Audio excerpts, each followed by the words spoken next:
जब भगवान श्री कृष्ण ने चुरा लिए थे गोपियों के वस्त्र, दिया था ये संदेश। द्वापर युग में जन्मे श्री कृष्ण ने अपने बाल्यकाल से ही अनेक लीलाएं दिखानी शुरू कर दी थीं। इन बाल लीलाओं का जिक्र अनेक पुस्तकों और पुराणों में मिल जाता है। यशोदा मैया के आंचल में पल रहे श्री कृष्ण ने गोपियों और ग्वाल वालों संग अनेक बाल लीलाएं की, जिसके जरिए उन्होंने संदेश भी दिए। इन्हीं लीलाओं में से एक लीला श्री कृष्ण द्वारा गोपियों के वस्त्र चुराने की भी है। नटखट कृष्ण ने गोपियों के वस्त्र चुराने के साथ उन्हें ज्ञान दिया था। तो चलिए जानते हैं आखिर श्री कृष्ण ने क्यों चुराए थे गोपियों के वस्त्र। बाल्यकाल की तमाम लीलाओं में से एक लीला है गोपियों के वस्त्रों को चुराने की। इस कथा का प्रसंग पद्म पुराण में मिलता है।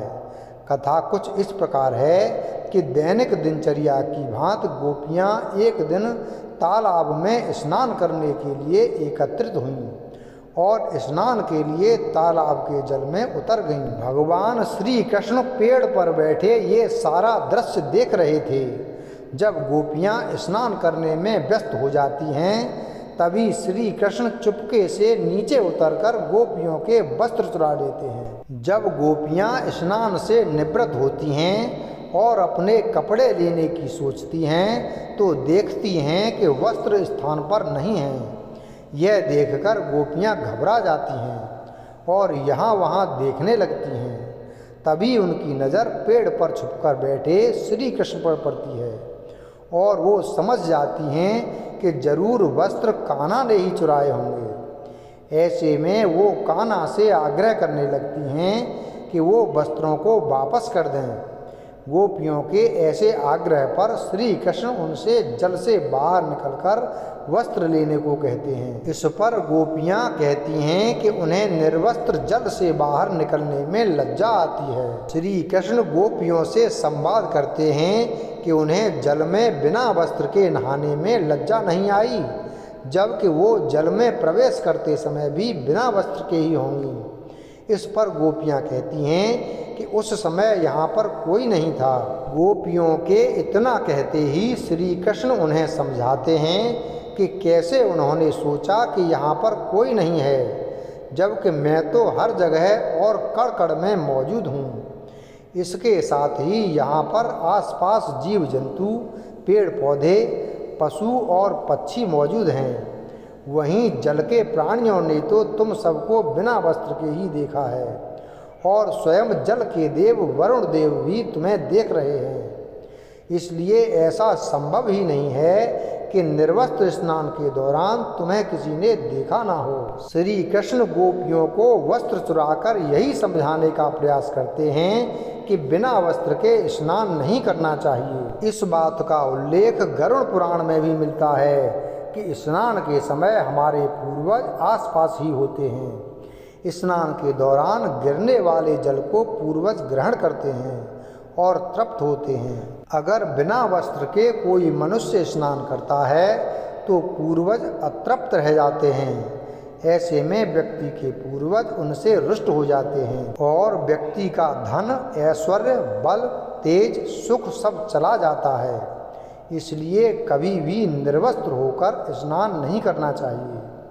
अब आइए जानते हैं कि भगवान श्री कृष्ण मथुरा जाने के बाद फिर क्यों कभी वापस नहीं लौटे वृंदावन। भगवान श्री कृष्ण ने अपने जीवन का अधिकतम समय वृंदावन में बिताया है।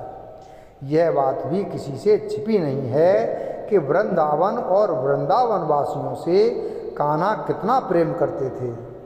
लेकिन इसके बावजूद मथुरा जाने के बाद वह कभी वृंदावन नहीं लौटे। क्या आप इसका सही कारण जानते हैं? अगर नहीं तो चलिए जानते हैं इसके पीछे की वजह। भगवान श्री कृष्ण ने अपने बचपन का कुछ समय गोकुल में बिताया। कंस के बढ़ते अत्याचार को देखकर कृष्ण जी का परिवार वृंदावन में जाकर बस गया।